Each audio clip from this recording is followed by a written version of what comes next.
Jai Shri Krishna. Jai Shri Krishna, Radhe Radhe Sadhvi ji. Radhe Radhe. How are you all? We are all fine. Thank you so much for joining us today on the first anniversary of Youth and Community Empowerment Council. Of course. I'm so happy to be here.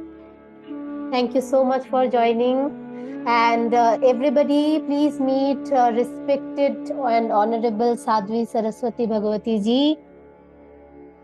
She is a renowned spiritual leader and the national president of Spiritual Council under Women's Indian Chamber of Commerce and Industry, and a recognized author. As Sadhvi ji, I have known you since the days of COVID-19 when we were working on the Power of Positivity project along with Charu Pragya Di. Yes. I have joined so many of your sessions and I was really impacted, and it has helped me so much during COVID times to cope up with the depression and everything. And I love you and I respect you from the core of my heart. And I'm so glad to connect with you directly today. Thank you so much. I'm so happy to be with you all today. It's such a beautiful joy and honor. Do you want me should I give just a talk, or do you want to do, are people having questions that they want asked? What's the best way for you to Sadhvi ji, it would be great. have me here to support you in the best way?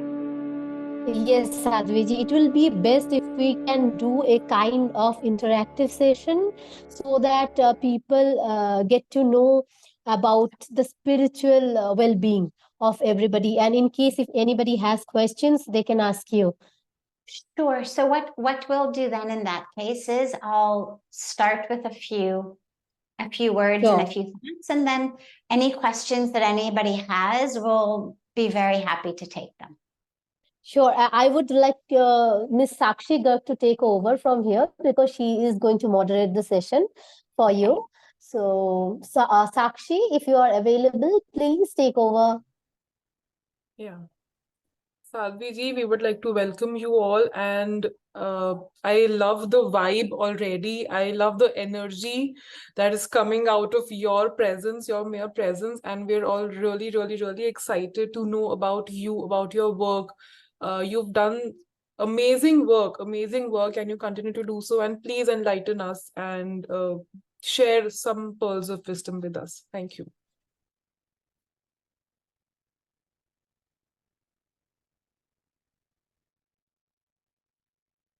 I'm so impressed. I'm so proud.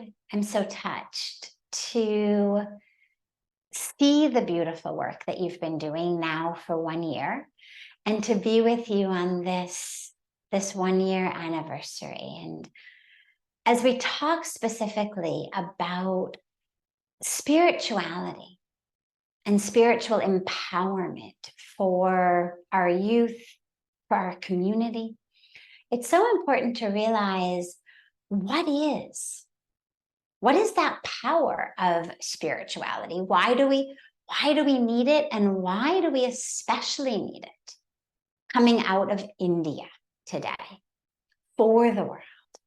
I was just a couple of weeks ago in Chicago at the Parliament of World Religions, where Swami Vivekananda ji had gone and had spoken back in 1893, where he had gone and had given this famous talk of Sisters and Brothers of America, and had shared the wisdom, the teachings, the truths, this universal spiritual power with all.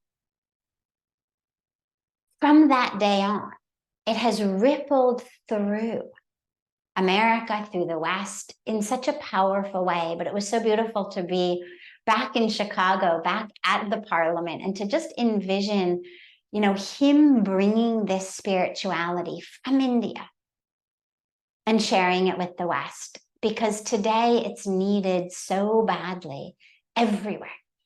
A lot of us tend to think of spirituality as being just that which, you know, our grandmother or grandfather does, or that which the priests do, or that which the swamis do, or that which you do, you know, just for your wedding. You have to have some special puja, or just on special holidays, Chalo Ganesh Chaturthi, you know, Durga Puja.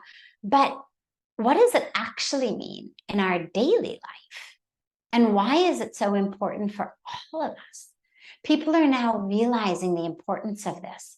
Just 3 days ago, I was in Louisville, Kentucky at the Mahakumbh Abhishekam of the Hindu Temple of Kentucky. And it was a beautiful, beautiful program. My guru, His Holiness Puja Swami Chidananda Saraswati Ji was there. His Holiness Shri Ravi Shankar Ji was there. So many beautiful leaders were there. And on that day, the mayor of Louisville, Kentucky, declared Sanatan Dharma Day for Kentucky. Now you think, here we are in America, in the state of Kentucky. Unka kya lena dena hai Sanatan Dharma? Why would the government of a state of the United States declare an entire day to Sanatan Dharma? I share it with you today as I begin because this recognition and awareness that the world is having of the importance of spirituality. It's not that all of the Christians and the Jews in Kentucky are going to suddenly become Hindus. It's not about them converting, but it's about the universal applicability, the universal benefit of this core spirituality that is a foundation of who we are. And that when spirituality becomes the foundation of our lives, that's when everything blossoms. That's when everything prospers. That's when everything bears fruit. So it's not just for your grandmother and grandfather. It's not just for priests and sannyasis. It's not just for a few holidays through the year. It's not just when you need a puja because, you know, things aren't going your way. And so kisi ne kaha ki chalo do this puja and you'll be okay. It's not that. Spirituality is that which runs through every minute, every moment of our lives. It's that which infuses and informs how we think, how we live, how we understand ourselves, how we understand the world. And it's that which actually brings us everything we're looking for in life.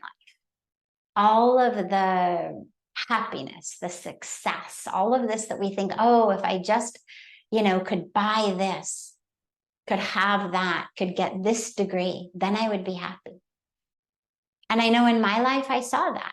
I've shared, you know, so many times that in the first 25 years of my life, living in America, in Los Angeles, in Hollywood, quite literally, that I had everything that we're told you need to be happy. The money, the education, the opportunities, the prosperity, all of that. And yet, people having only that are not actually happy. I saw it in my life. I saw it in the lives of everyone I knew. Sab kuch hai, except actual internal happiness and peace. And when I came to India at 25, I had graduated from Stanford University. I was in the middle of a PhD in psychology.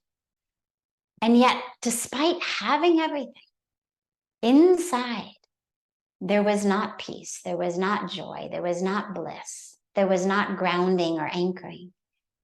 We just kept thinking, acha, pehle ye kharid lo, pehle udhar jao, pehle isko achieve kare. Then we'll be happy.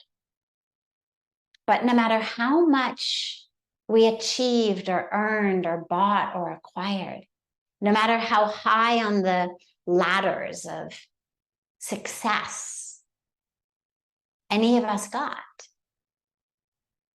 that deep happiness wasn't there. And for me, it wasn't until I came to India and stood on the banks of Ganga and learned the power of meditation, learned the power of bringing spirituality into my life. It wasn't until that I actually experienced real joy and real happiness. So we all need it, youth particularly, because you are at that time of your life where you're creating your lives. And if you create it without spirituality as the foundation, it's going to topple over. It may look very pretty. It may be a very beautiful from the outside. But like any building that's built without a foundation, the moment any kind of storm comes, any kind of troubles come, it topples over. So what do you need? Well, here's how I think about it. I think about it as the 5 C's. First C is connection. Second C is consciousness. Third C is compassion. Fourth C is courage. And fifth C is creativity. Now, none of those says spirituality, but it actually is spirituality that brings all of those things into your life. So, number 1, connection. Connected to what? Connected to the divine. Because if you're not, then it's like the Dalai Lama says, you know, you could have the most expensive, most beautiful penthouse suite of the tallest building in the world, looking out over everything. But if you're not spiritually connected, you're going to be looking for a window out of which you can jump. That spirituality is what brings meaning to our life. So connection to the divine. It doesn't matter what your religion may be. Doesn't matter how you talk to the God, how you think about God, with form, without form, with name, without name. Doesn't matter. But connection to that which is not just this body. Otherwise, we identify just as the body. The size, the shape, the color. We look at ourselves in the mirror and we say, oh, I'm so ugly. I'm so fat. I'm too skinny. I've got a pimple on my nose. My hair isn't right. My skin is too dark or it's too white. We look at ourselves like that and we identify based on it. Or we say, oh, I'm not smart enough. I'm not successful enough. I'm not funny enough. I'm not popular enough. So what the spiritual connection does is it actually reminds us who we are. We're not the body, not the size, the shape, the color, the success, the bank account, the titles, the degrees, not the relationships, not the history. We are soul, we are spirit. We are consciousness, we are love. We are that divinity that flows through us. So a connection to that. Call it God. Call it your higher self. Call it your true self. Call it spirit. Doesn't matter what you call it. But a connection to that. And with that, a connection to your roots, your heritage, your culture, which itself is spiritual, because that gives you the way of understanding who are you in the world? Who are others in the world? What is the world? What is your relationship to the world? And connection with each other, with the community. Community means come unity. We come into unity together. We remember that we are one. Right now, the G20 is happening in India. Right now, these days, from tomorrow, 7th to 9th. Everybody's there. What is the theme that our Honorable Modi ji has given? Vasudhaiv Kutumbakam. The world is a family. Community. The world is a family. When we recognize that and realize that, then all of the ways that we're suffering, they disappear. We suffer because we feel disconnected. We feel alone. We feel lonely. We feel disconnected from God, disconnected from ourselves, disconnected from others. And we bring that suffering then onto others. All of the violence that we do, whether in the name of religion or race or color or gender or nationality, it's all based on this myth of separation. I'm separate from you, so I bring violence to you. Spirituality reminds us that we're one with each other and with this sacred planet. We're one with the trees. We're one with the air, with the water, with the soil. That connection brings us our foundation, our anchoring, our grounding, but it also makes us assets to this planet. In the redwood trees, which I love, the redwood trees grow in California, where I'm from, and they grow right on the coast. Now, the redwood trees are the oldest trees in the world. Many, many hundreds, if not thousands of years old. They're also the tallest trees in the world, literally growing hundreds and hundreds and hundreds and hundreds and hundreds of feet into the sky. Now, California, as you must be seeing in the news over the last many years, California is besieged with earthquakes, with fires, with mudslides, landslides. I mean, California does not have it easy from a natural disaster standpoint. But these trees withstand it all. Every earthquake, every fire, every landslide, every drought. How? The secret of the redwoods is that the roots of every tree are linked to the roots of every other tree. They're not actually that deep in the ground, but they are interlinked with each other. And that interlinking nourishes and nurtures every tree, making them able to stay strong and resilient. So connection to the divine, to ourself, to each other, to the earth. And from that connection, we become conscious.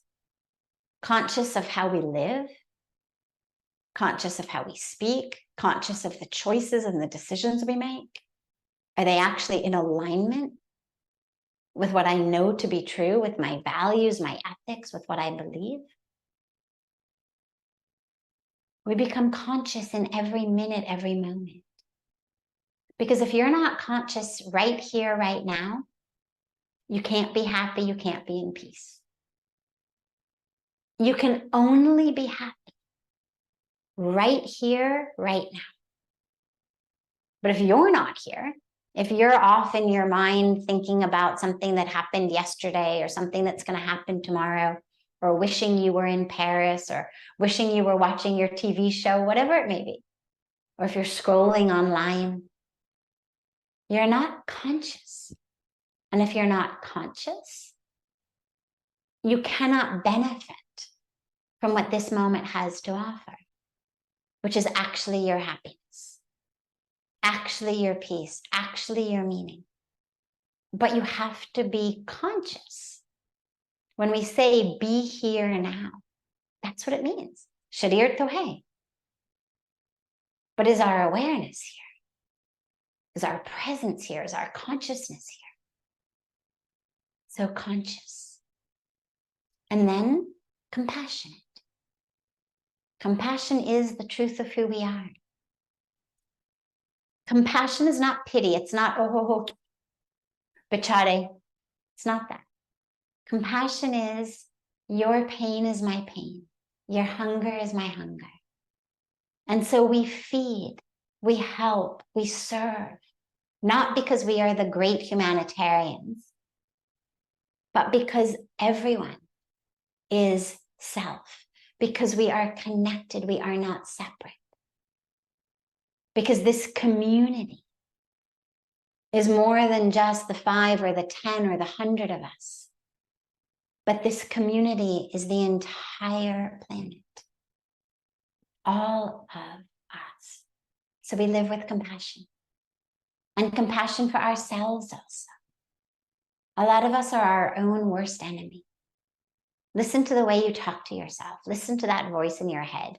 Would you ever tolerate a roommate who was that obnoxious? I mean, could you imagine having a roommate who all day long said, you're ugly, nobody likes you. You're stupid. You're worthless. You're never going to become anything. That thing you just said was stupid. People like that guy more than they like you. She's prettier than you are. He's much more successful. You are worthless. Could you imagine a roommate like that? You'd kick them out or you'd leave, but you'd never tolerate it. But that's what the voice in so many of our minds sounds like all day long.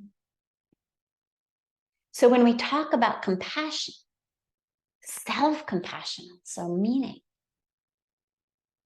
let's put an end to that voice in our head. Let's practice meditation, mindfulness, loving kindness, self-care, self-love, self-compassion, so that that voice in our head becomes our friend. So compassion for all. And then courage. The world is changing, and it's changing very fast. And sadly, in many cases, it's not changing in a very good direction. We're facing imminent water shortages, food shortages, climate change, environmental destruction. It's not a great planet in that way that the youth are inheriting. But we can't rewind life. Piche to hat nahi sakte. We can't go back. We are where we are. And you're going to need the courage to really stand up and to make some very courageous changes in life. We need a new definition of success. We need a definition of success that is no longer based upon how much you earn or make or hoard or grab. We need a definition of success that is based on how much you share, how much you give, how gently and lovingly you tread on Mother Earth and move through the world. So you're going to need courage. You're going to need courage to stand up for what you know is right that may be different from what your parents or grandparents or the neighbors say.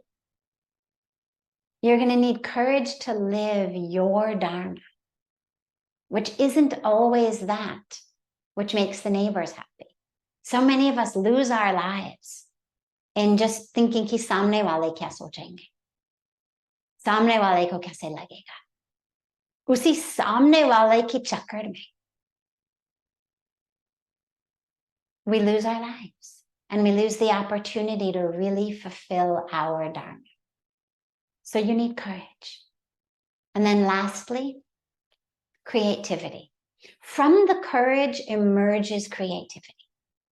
When I have that courage to live my life as I know it is meant to be, to stand for what I know is right, to make choices about how I eat, how I dress, how I shop, how I live, choices of nonviolence, choices of compassion, choices of oneness. When I make choices about every aspect of my life, A lot of times it takes courage, because a lot of times it's not what our culture or society tells us, which is just build more big houses, buy more big cars, accumulate more and more. Let other people suffer. It's okay. Now is the time that we really need to harness that courage. And from the courage, we develop creativity, creative ways of solving where we are in the world. Whether it's the water, whether it's the air, whether it's the soil, whether it's climate change, whether it's world hunger, poverty, oppression, human rights violations, all of that. That creativity will blossom out of your courage. So these 5 C's are that which come when you bring spirituality into your life. And when you really enable it to flow through you. Think about the courage that Gandhi had.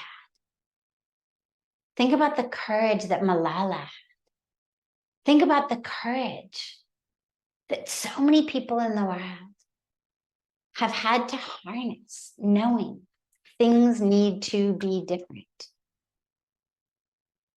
Everyone who makes a difference in the world does so from an internal awareness that I am connected to a power, a source of power, of wisdom, of creativity. And this is what we need from you today. And this is what you need in your lives. So together, we will bring that spirituality into our lives. Let it infuse us, inform us, fill us, and then manifest from us, rippling out into the world.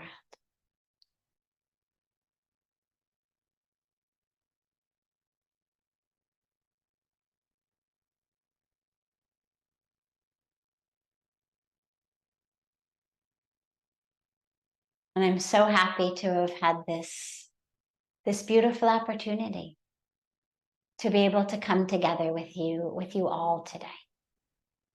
Sadhvi, as if you took us to some other dimension of the universe. Like, it was wonderful listening to you. And if you allow us to, I have a lot of questions, but I won't take much of your time. But I do have a few questions I want to ask you, if you allow me, please. Sure. Okay. First of all, how did you, like, as you said, you were pursuing your PhD in psychology, and then you realized that it is nothing. Like, this materialistic world is nothing, but what matters is the spiritual, being spiritual. Like, when did you recognize that you want to come to this like field, or you want to become a spiritualistic person?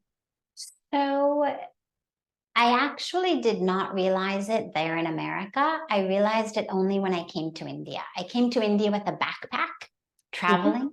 This is all written in my book, Hollywood to the Himalayas. So you should get copies for your whole community, because it tells the whole story of how I came, why I came. And then when I came, the experience that I had that showed me, wow, this is real happiness. मैं तो इसको ढूंढ रही थी, लेकिन मिला नहीं. But it never occurred to me where I would find it, but I found it in spirituality. And that's why I can speak so confidently about it, because this has been my life experience. This is not from a book. This is not something I, listened to on YouTube and now I'm just telling you. ये तो मेरे जीवन के अनुभव है. तो इसलिए मैं so strongly मैं share करती हूँ, because I know it. I've lived it. I've seen it. I've seen both ways of living, a materialistic way and a spiritual way. And by the way, spirituality doesn't mean you cannot have things. Spirituality does not mean you must renounce everything and move to an ashram and live in a cave. Have things, no problem. But just make sure that those things do not have you. We become a slave of our things. You have it, you enjoy it, no problem. But just remember, who owns who? Otherwise, we become owned by our possessions. We become owned by our titles. We become owned by our stories. And that's where we get stuck. Okay, and I have question number 2. That is, every one of us would like to know, how were you as a child? Well, it's an interesting question. I was very playful. I was definitely not one of those children that typically you read about when you read spiritual biographies or autobiographies. You know, normally we read, oh, what the bajpan say, adhyatmata ki rasta pe ja rahe the. You know, I was very interested in spirituality. That was not my story. That's what we normally read. But for me, that wasn't my story. I was raised in a very traditional American family. I excelled in school. I had a lot of friends. I played sports. We went on vacations. I had hobbies. You know, it was a very, very typical, privileged upbringing that I had. So you wouldn't look at my childhood and say, oh, yes, we knew she was, you know, going to live a spiritual path. We knew she would renounce. Nothing like it. I never abstained from anything. Nobody ever told me that one should abstain from anything. I was a very pakka vegetarian, vegan actually, because on a moral and ethical level, I knew this is wrong. So I was always very committed to what is truth and what is right. But I never associated it spiritually. And, you know, living the life of a young person in Hollywood, sab kuch dekha, sab kuch kiya. Matlab, I lived that whole world, that whole life. Kyunki humko laga ki in these things, I will finally find happiness and joy and bliss and meaning. But you don't. It's not there. And that's why I'm so grateful that at 25, I came to India with a backpack. I just took a semester off of my PhD program to travel. That's all it was. It wasn't even a spiritual quest that I was conscious of. It feels like it was meant to be. Definitely meant to be. Definitely in some past life, I did some very good punya that brought me this life onto this path. So true. So true. I'm blessed to listen to you directly and live today. I'm blessed. Anybody, if you want to have any questions, if you want to ask any questions, please go ahead. I have Moumita, a question. Charuti is also here. We'll Oh, wow. I have a question, Sadhvi. So sometimes it so happens that some incidents happen in our life, and sometimes we start doubting that, you know, are we even protected? Is there, you know, does the spiritual world even exist? And like, is it just us humans on this planet and we don't have a higher power? Because we see so much suffering at times. So I have had this experience where I have doubted the existence of God, maybe. And, you know, if I have thought that if there is God, so why is there so much suffering? So these thoughts have crossed my mind. And I know, obviously, a higher power exists and I believe in it. But what would be your advice in times like these when we start doubting the existence of a higher power because of some circumstances in life? Absolutely. And this happens to all of us. This is why so many people lose faith and lose connection when things happen in their life that are not what we want. And this is where it's important to go back and to ask ourselves, what is our conception of God anyway? God is not a vending machine. There's no scripture in which God says, come to me, or jo bhi aapko chahiye main de dunga. There's no scripture. There's no teaching. There's no mantra in which God says, come to me, you will never suffer. Come to me, you will never get sick. No one you love will ever die. You will never be fired. You will never be divorced. You will never have anything bad happen to you. भगवान कभी नहीं कहते हैं. कोई शास्त्र में ऐसे नहीं. The problem with us is that we think about God like a vending machine or like Santa Claus. You know, in America, they say he knows if you've been good or bad. And so parents always get their kids to be good. Natho Santa's not going to give them the gifts. A lot of us make this mistake of thinking about God in the same way. And we think, if I've been good, yes, of course, we're human, but if I'm a good person with faith, with integrity, with compassion, with honesty, and bad things happen to me, तो इसका मतलब है the vending machine is broken. पैसा तो डाल दिया मैंने, लेकिन जो मैं चाहती हूँ वो नहीं मिला. And so we lose our faith. But this is why it's so important to realize that God is not a vending machine. Look at the Bhagavad Gita, look at the Mahabharata.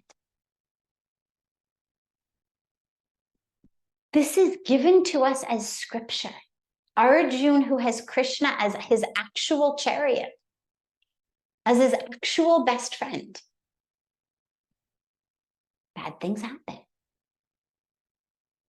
The presence of God in our life is not that which inoculates us from bad things happening.